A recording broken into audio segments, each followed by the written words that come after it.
రైతులు పండించిన ధాన్యానికి 500 బోనస్ ఇవ్వాలని నిర్ణయించామని మంత్రి జూపల్లి కృష్ణారావు అన్నారు.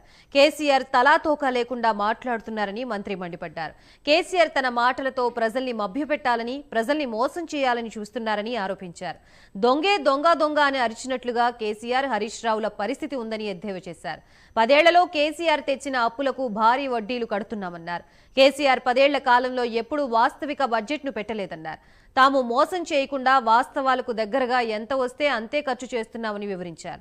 రైతు బంధు ఎత్తేసినట్లుగా కేసీఆర్ మాట్లాడడం విడ్డూరమన్నారు. గతంలో ఇచ్చిన దానికి ఎక్కడా తగ్గించి ఇవ్వలేదన్నారు.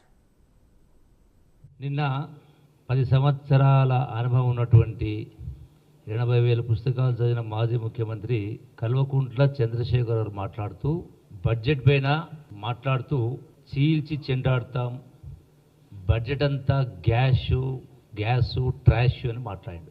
కేసీఆర్ గారు నిన్న మాట్లాడిన దానికి నేను ఒక్క మాటలు సమాధానం చెప్తా, ఇది నిజమా అబద్ధమో చెప్పాలా. 2022-23 సంవత్సరంలో 2,50,000 కోట్ల బడ్జెట్ పెట్టిండ్రు. ఖర్చు పెట్టింది ఆ సంవత్సరం కేవలం 2 లక్షల రూపాయలే.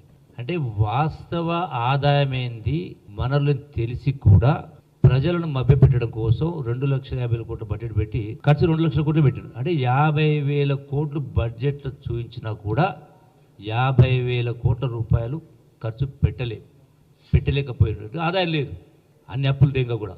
మరి ఆ అనుభవం అయిన తర్వాత మళ్ళీ 2023-24లో 2,90,000 కోట్లు బడ్జెట్లో చూపించారు. ఖర్చు పెట్టింది 2,30,000 కోట్లు. అంటే మళ్ళీ బడ్జెట్లో చూపించి కూడా 60,000 కోట్ల రూపాయలు